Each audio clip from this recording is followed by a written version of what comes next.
Alan, you said you had a few more questions for Coach? Obviously, the COVID is an ongoing battle. What can you just give us kind of a report on how you guys are handling that and where you are with that?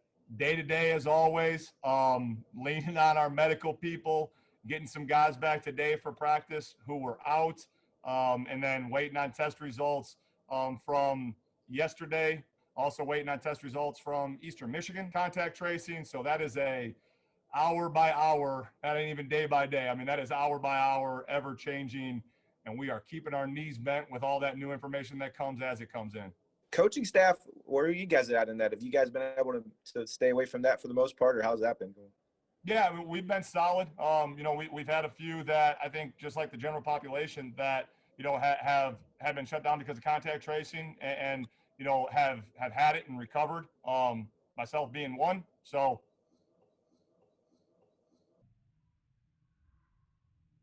we're good. When did you have? Was it recent, or did you catch it earlier? During preseason camp. Okay. About a month ago now. Having gone through it, what are your thoughts about it now that? I mean, I was really aware of it all along, and really cautious about all of it. It's not something that, I wanted. It's not something that I want anyone to experience. Went through it, fortunate enough, came out the other side. Everything's all right. But I mean, follow the guidelines, wear your mask, keep your social distancing. It was one of those deals where I was like, well, how'd you get it? I'm like, how'd you get your latest cold? You don't know the exact moment that it happens. And take care of yourselves. I think through all of this, we've all probably learned the most that our health is our greatest wealth with all of this thing. So take time for yourself and be smart and take care of others, that if you don't feel well, stay home.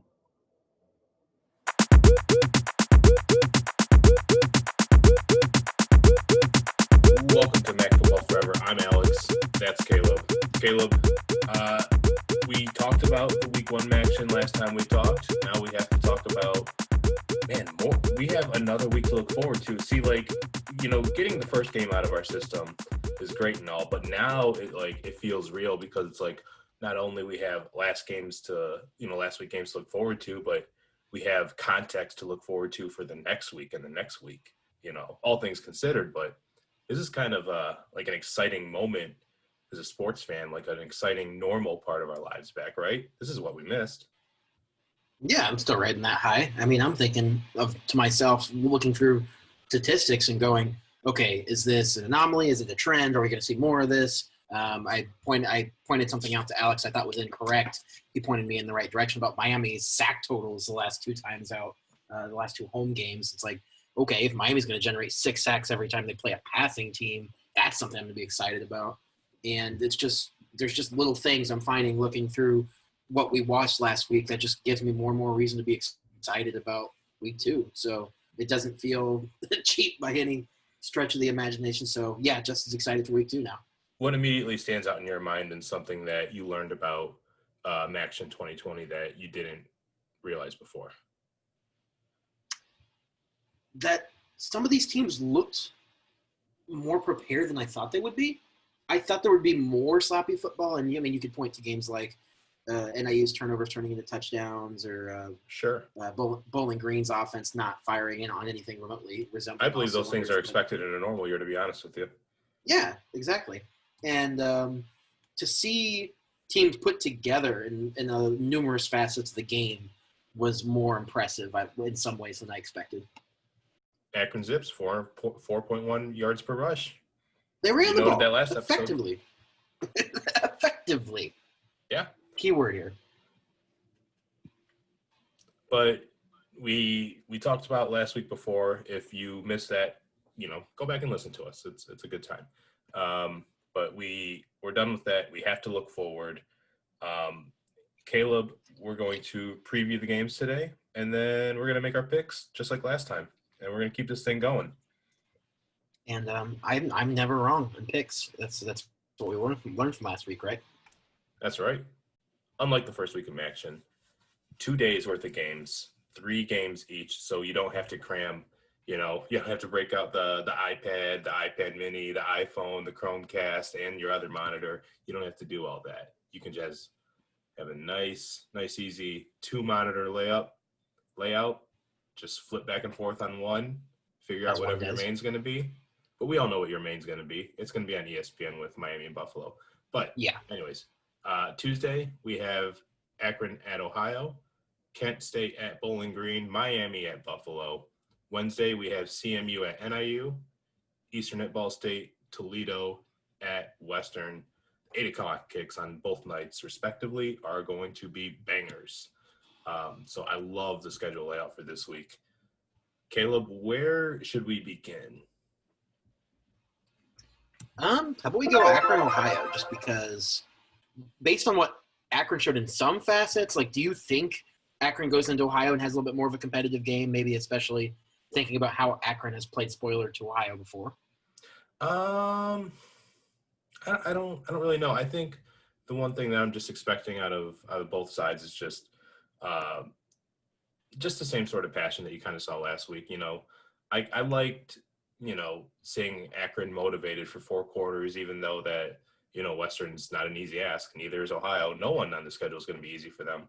I just want to keep seeing the fight out of Akron. I want to see more out of that, you know, 4.1 yards per carry. That's really nice. I love it when teams, you know, dominate, like just set up the run, because Tom Arth needs to build the offensive culture, right? And if he's not showing recruits that, hey, you know, we are actually running the ball well now, and like this is the tangible thing that you can see what I've turned around here at Akron so far in year 1, right? That's harder than you think, all things considered.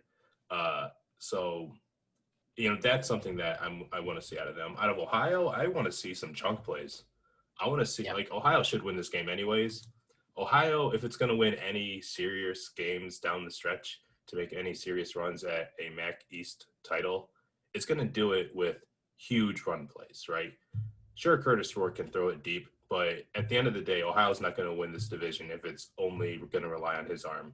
Armani Rogers and the running backs, you know, with the way that Frank Solich likes to run the ball, they have to really make the most out of its bread and butter. It really has to spread it wide and far. And that's where it has to find a lot of yards and a lot of points. And if Ohio can't do it against Akron, when's Ohio ever going to do it? Sure. And then they were balanced again. Like, I think we made this point last week that there were a lot of guys who ran the football, and O'Shawn Allison wasn't the feature guy this time around. But Toggle showed his explosiveness in the run game and in special teams. So I would think that against Akron, a lot of guys are going to touch the ball again. They've got to create those big plays, as you said, and there, hopefully that sets up something for Zach Gibson if they're trying to show they can get the ball down the field. They really did not have any big plays in the passing game, but they still found ways to have some early offensive success against Western. If they can kind of replicate that formula, find their good stuff on film and find out what works, then maybe we see more of a competitive game this week. One more thing just about Akron and Ohio.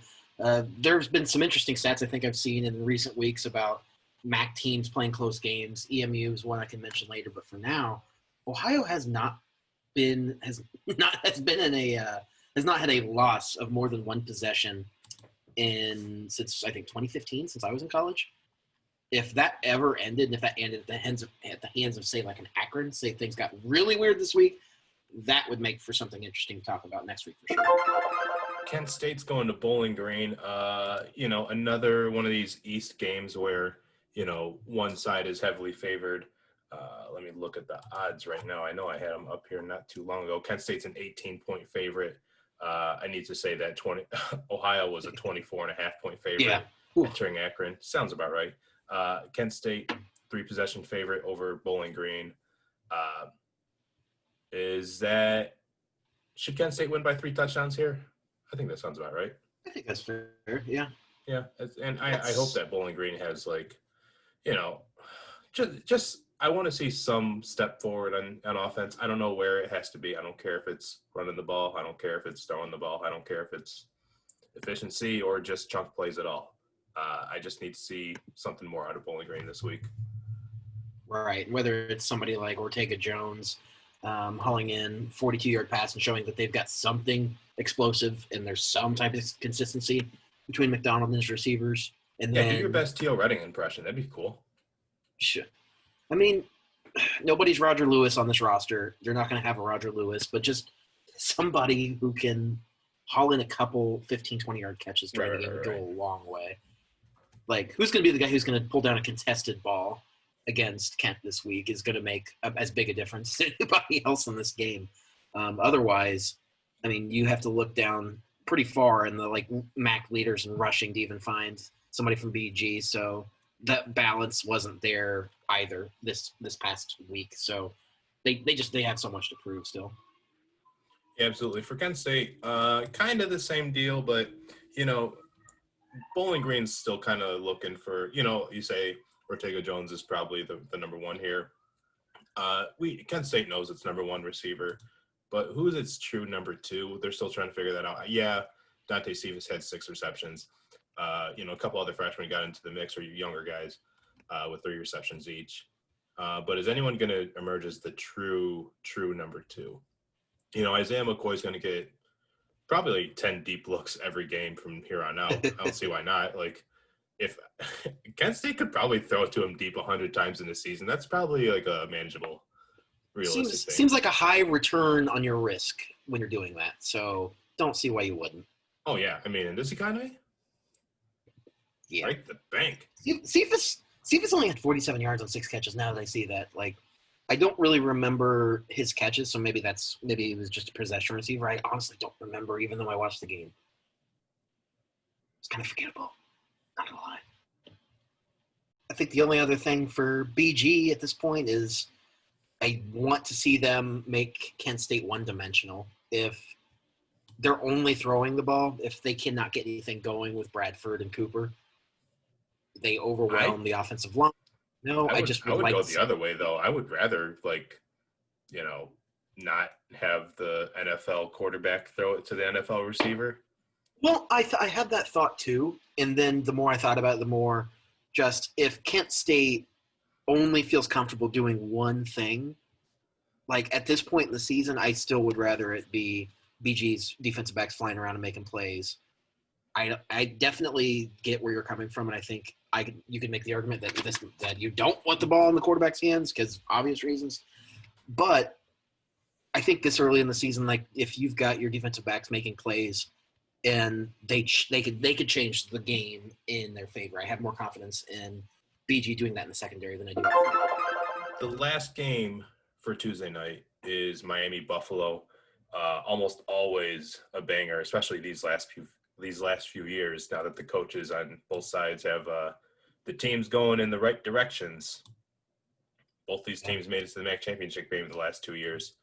What are we expecting out of here? This is like the early MAC East title game.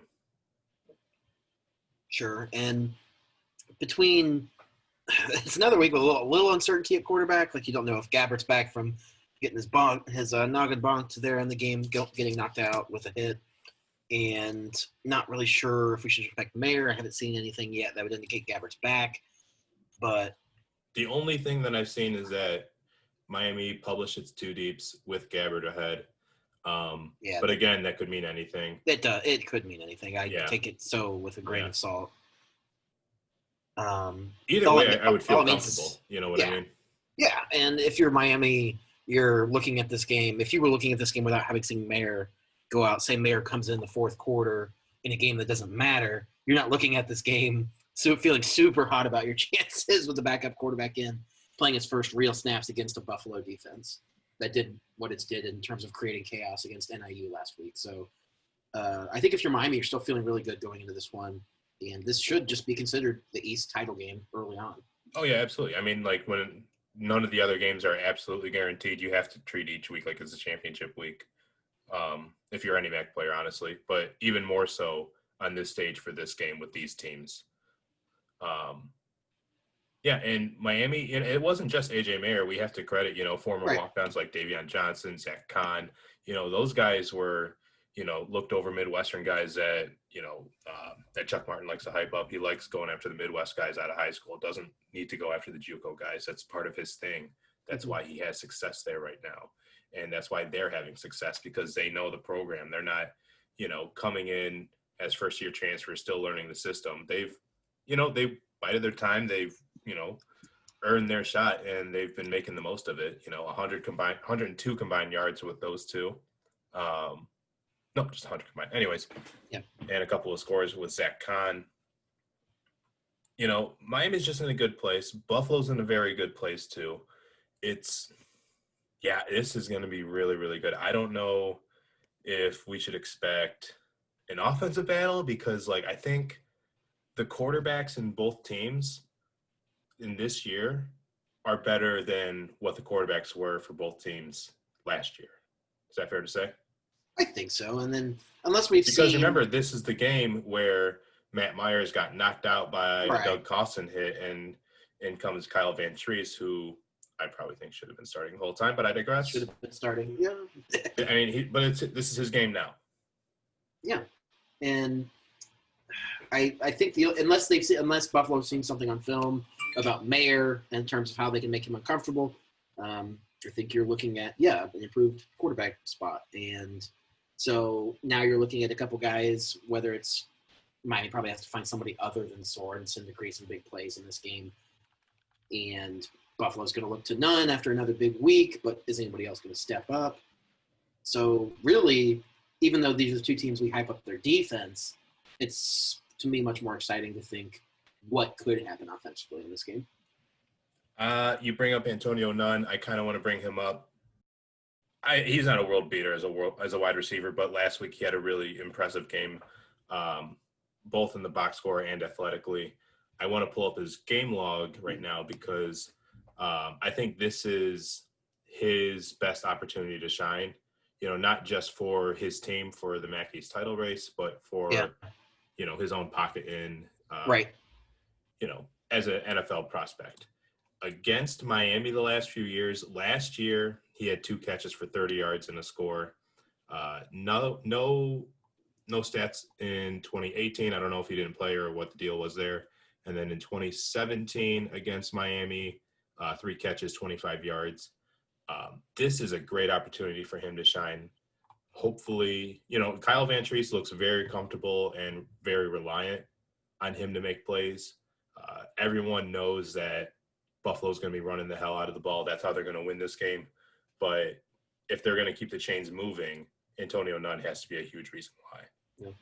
Yep. And one big key for Buffalo offensively, just one big key for them is moving the chains on third down, because Miami really struggled with that against Ball State. Keep getting Ball State's offense off the field. Wednesday West. Wednesday, my dudes. Wednesday's got 3 West games, Central at NIU. Let's start with that guy. The defending West champs against the team that usually wins the West. And this is usually the game when NIU's doing well that the Chippewa steal. So I don't think this is a high-scoring game. The weather hopefully is nice out there. NIU felt like it felt like it was raining every home game for NIU last year. So you're looking at CMU maybe a more comfortable-looking offense with Richardson more in place there. An NIU offense that showed off some of its young guys last week and had Tyrese Ritchie really involved from the get-go. There's a lot of different things about NIU that are still left unanswered. They're still trying to find out. But Central, as you kind of pointed out, did some things up front and defensively last week that was really impressive against Ohio. So what were a couple of those things? Oh, yeah. I mean, I think Central can win the game just by playing strong defense straight up. NIU saw strong defense last week. Saw what happened there. Central against NIU at home, 5 sacks, 2 forced fumbles against Ohio, and a quarterback hurry, I believe, too. NIU just showed last week that it doesn't do well against that kind of pressure. If Central can keep its foot on the grass, if it can keep its foot on grass. No stepping on the grass. NIU's going to get going to turn the ball over again if that keeps happening. Yeah. Yes. So if they create the type of pressure that Buffalo did, and just the type of just muddying up the middle, it's going to be a problem. Yeah, and you should be confident in your offense enough to, if you're not going to have if you have an off day where you have just not enough points, like a weird why is Central only scoring 21 points, but they have 41 minutes in time of possession? at least they have like some strong, reliable running backs to lean on, so they'll be okay. For sure. I would love to be wrong here, though.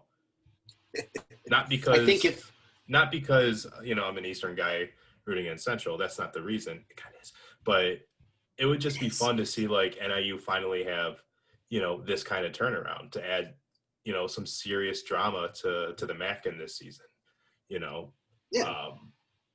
Because NIU shouldn't be beating Central here, even though that Central opens as only a 6-point favorite. Really weird. And the over-under's at 61.5, one of the higher scoring games. Actually, which is odd to me.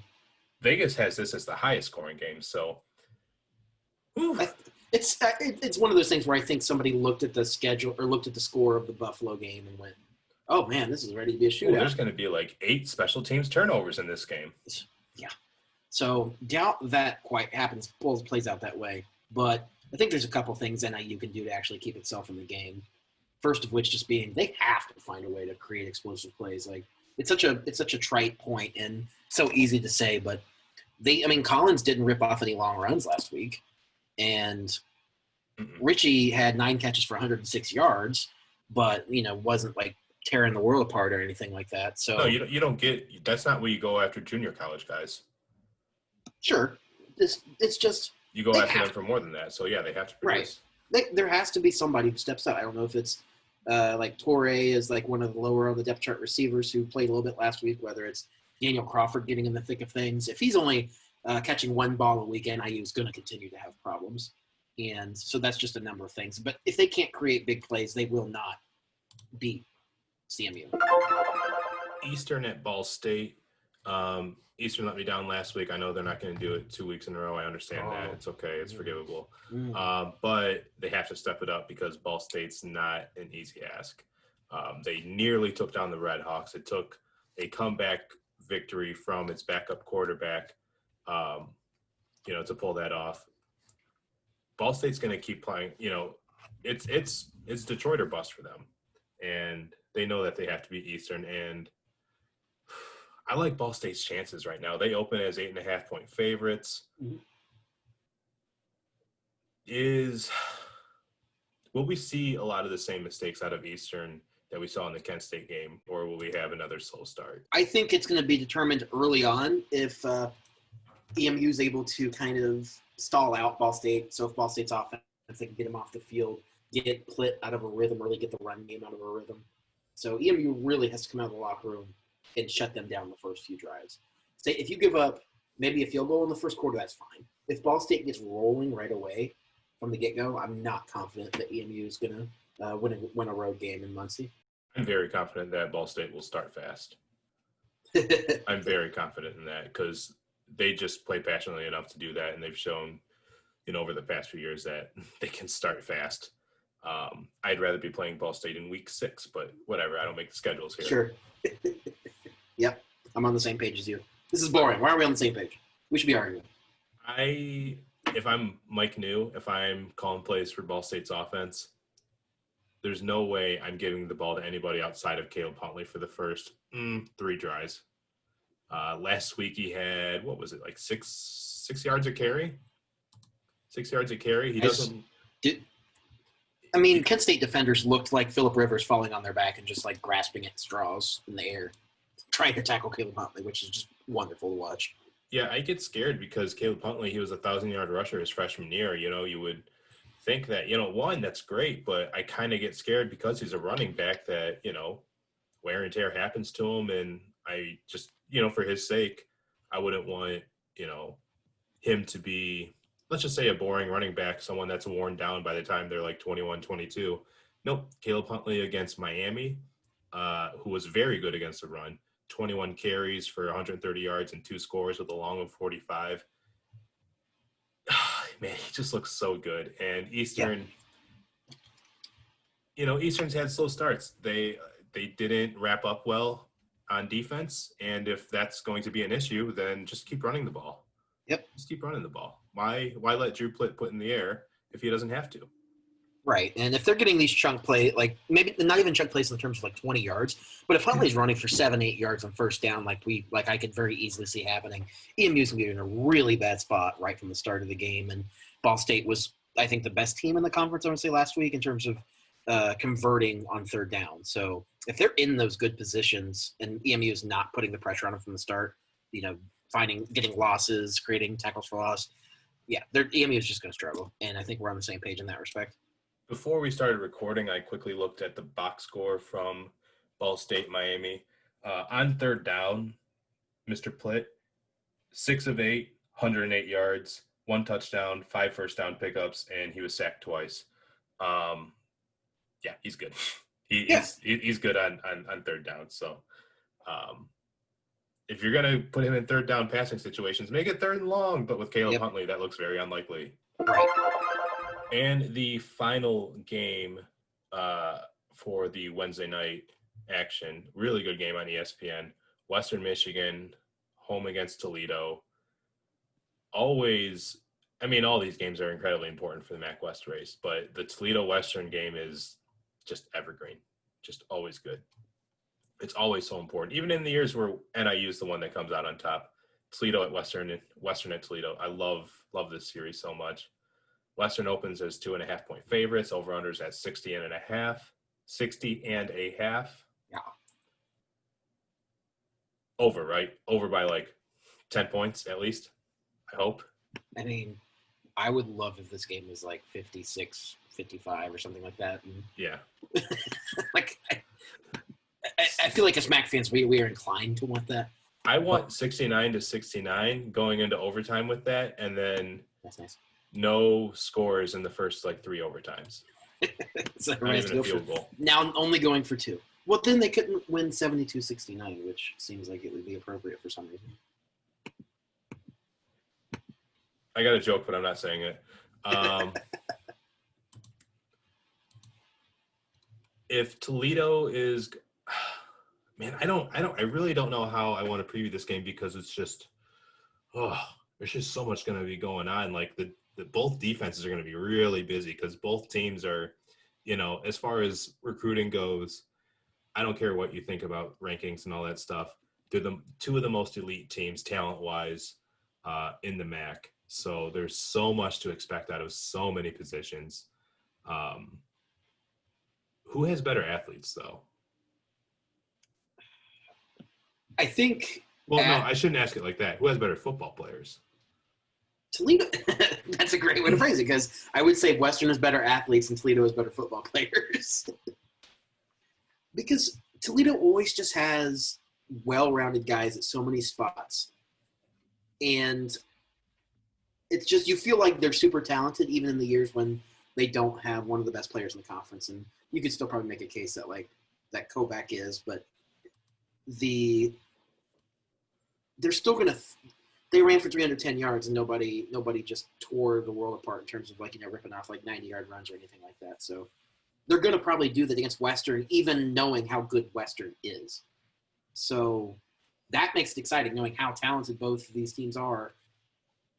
And Toledo's still likely to just rip them for some really big gains and some fun plays. I mean, the offenses are why we want to talk about this game so much. But it's the defenses they have to make the marginal errors from the other offenses to make things go their way. I mean, I guess if I'm Toledo's defense, I would want to put as much pressure on Caleb Ellaby as possible, right? To get rid of the play action threat potentially, or the down the field threat of Astridge. I mean, it just no matter if you're rushing 7, if you're rushing 4, your number one thing just needs to make sure that his day is not going easy. There's a lot of experience outside of him. There's a lot of guys that already know how to handle, these important games. Caleb Ellaby is still kind of new to being the leader for this offense, right? And if he is going to be the one that's responsible for trying to beat Toledo for the next 3 years, make him not want to do it the next couple times around. Yeah. And I don't think that if you're Toledo, you can be completely confident Eli Peters is about to go out and just ball out. But obviously, Bowling Green was an encouraging sign. But if Eli Peters is celebrating as much as he was throughout that BG game, just looking giddy as hell to be out there throwing the ball around, like that's a very good sign for where Toledo's at. So I'm super interested to see if Toledo keeps it, if it's as successful on the ground as they need to be to keep the pressure off of Peters and make his day easy.